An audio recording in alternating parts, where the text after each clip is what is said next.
Hello, my name is Samuel Jevitz, and I am the co-author with Filipo Sharevski on our paper regarding Message of the Day banner language variations as an adaptive honeypot deterrent of unauthorized access.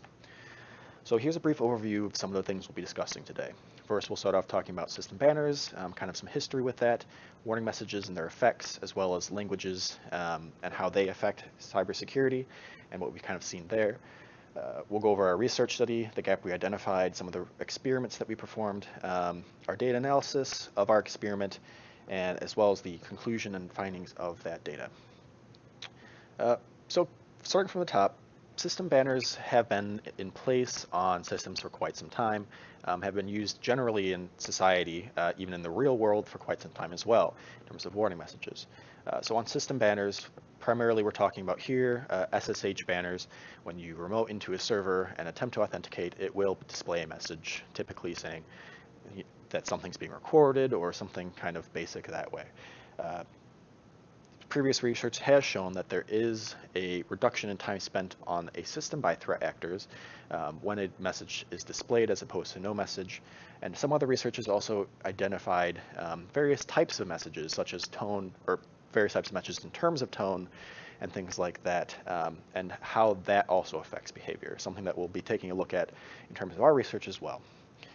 Real world parallels, so we do see that warning signs have been used in the physical world for centuries, warning people to keep out of certain places, warning against certain behavior, that violators of certain things will be prosecuted. And another kind of tangent on that, there was a research study on displaying arrest statistics in high-risk crime areas. And that research initially found that where the messages were displayed, arrest numbers did decrease initially, but in the long term, there was no overall significant change found in arrest statistics. When it comes to messages and warning messages, the strength of that message depends on the clarity of the message. So whether or not the recipient of the message fully understands what the message is saying will affect how they react to that message. And in physical security, we can kind of see this with how in multilingual areas, it is often advised to utilize signs and warning messages in multiple languages so that the messages can reach the widest audience, as somebody who's not fluent in a specific language may not fully grasp it, but in their native language, they will have a better time understanding it and thus potentially increase the efficacy of the message in that banner. Languages also come into play in a variety of other areas of cybersecurity. Particularly of interest is in malware. I have 3 examples here of malware that behaves in specific ways when it comes across a certain language. So, for example, Zeus's default configuration blacklisted the Russian language to avoid presumably targeting Russian assets. There is a worm that existed that only propagated if the OS language was set to English, so it was only targeting English system users. And Configur's initial build had built-in mechanisms to avoid impacting Ukrainian assets. So kind of combining these 2 things in terms of language and MOTD banners, there are a couple of different questions that can come up. If we take a look at the behavior of language and malware and language and MOTD banners and their effectiveness in deterring behavior, would banners in primary threat actor languages such as Russian, Chinese, and English then result in a unique rate of deterrence against unauthorized access, kind of pulling from those 2 concepts? So that's our primary research question. And our second research question was, would threat actors' automated reconnaissance processes, when exposed to an MOTD banner in a specific language, result in the threat actors attempting to establish further unauthorized access? So that's going to be taking more of a look at authentication attempts and per session that we can identify in terms of automated activity. So this experiment was definitely small in scale.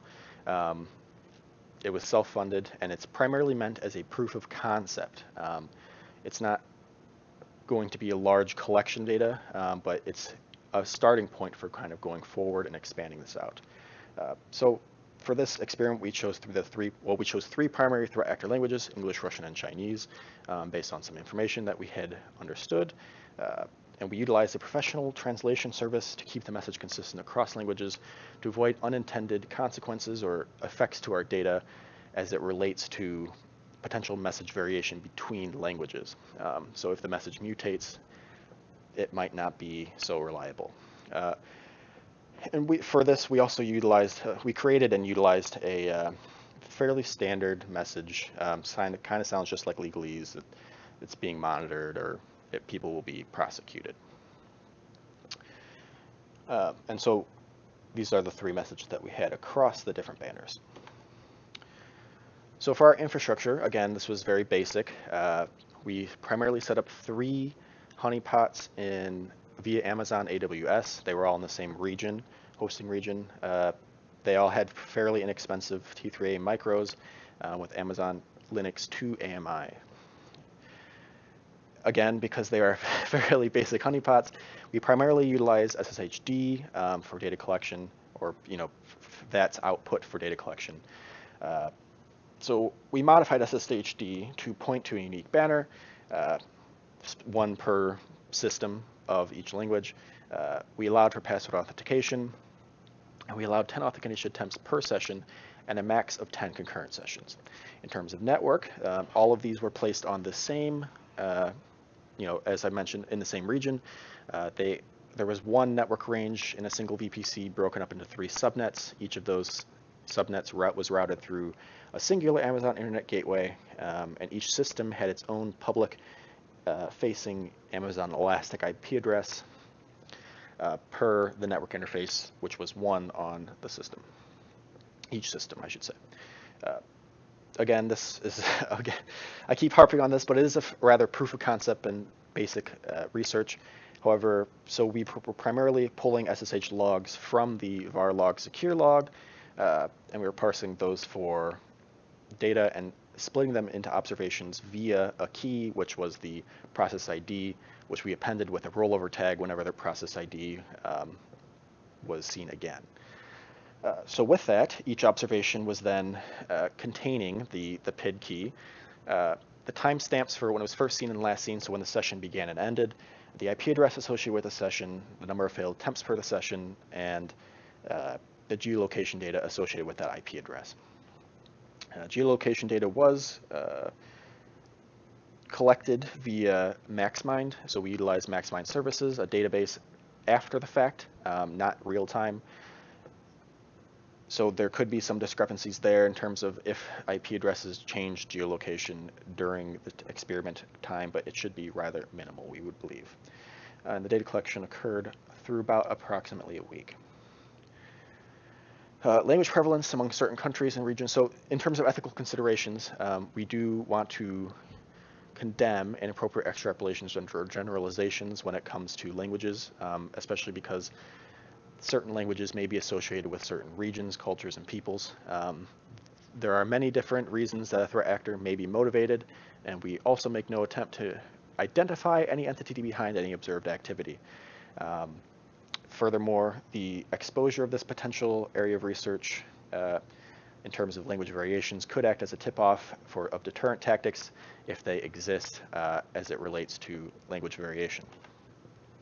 So our first research question, which was whether or not a unique rate of deterrence could be identified per language variation, we can notice right off the bat that the Russian banner did receive quite a remarkable number of more attempts, at least twice as many, as the other 2 servers on pretty much any given day. Overall, we can see that relative to the Russian banner, which received quite the number of attempts, the volume of attempts on the English and Chinese banner were fairly similar. Breaking that down further, US and China geolocated IP addresses were the top session originators on each system. So those were the, as we can see through these charts, on each of the banners, US and Chinese geolocated IP addresses were the top originators. There was a relative lack of activity from Russian geolocated IP addresses, and there was no activity that we noted from Iranian geolocated IP addresses, which is kind of odd considering the threat activity that we understand Russia partakes in, as well as some of these other regions. The activity from Cyrillic script language countries, interestingly not Ukraine, was primarily towards the English banner, almost exclusively. So we can see a couple of different countries in that sphere kind of targeting the English banner, as opposed to the other two. And other interesting notes, Vietnam for the English banner was a significant chunk, Brazil for the Chinese banner, and US ally geolocations for the Russian banner. So each server did have a unique rate of deterrence, it seemed. Here again, the Russian banner had far more daily password attempts than the other two, once again kind of mirroring that session. We also see the attempts per session was much higher as well. Overall, we can see that the overall mode for session attempts was 3 for the Russian banner, while it was 1 for the English and Chinese banners, kind of mimicking, again, that activity that we saw earlier with the sessions. US and China were once more the top originators of authentication attempts per session. As we can see here, they definitely are a large chunk of that activity. Chinese IP addresses exhibited similar behavior to what we observed with Chinese advanced persistent threat activity, and the US IP addresses seem to be more interested in Russian and English MOTD banners, kind of further seen by these charts. Down here we have a slight table of the average attempts per session for both the United States geolocated IP addresses and Chinese geolocated IP addresses. We can see that per session there was 3.9 and 3.7 for the English and Russian banner from the United States geolocated IP addresses, which is a fairly substantial chunk. And we can see pretty high numbers for the other ones. We do believe that the 3 attempts maximum, for the most part on a lot of these, seems to be potentially in line with attempting to avoid the default configuration of PAM for 3 authentication attempts.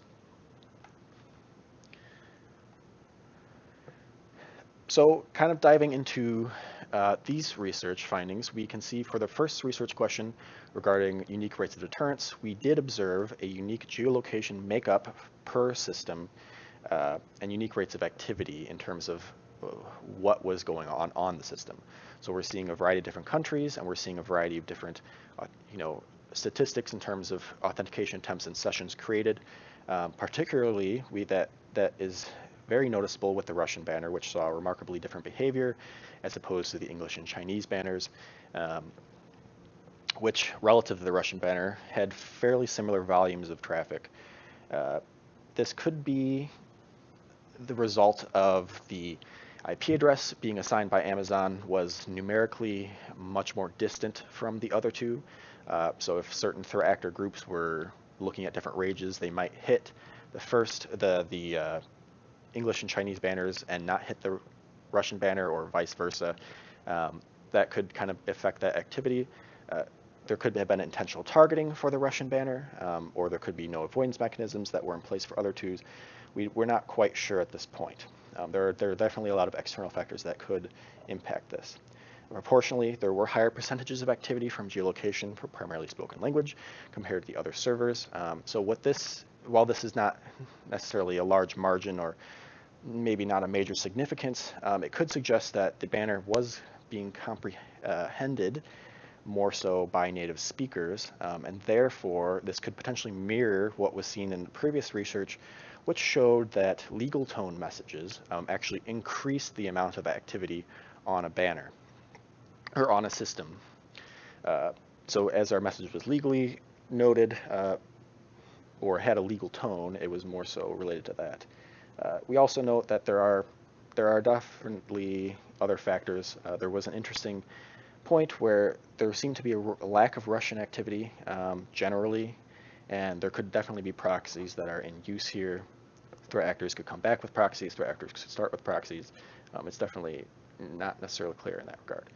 Regarding this implications for defense, this research would provide bolstered situational awareness for defensive teams in terms of the effectiveness of languages and how they may impede threat actors.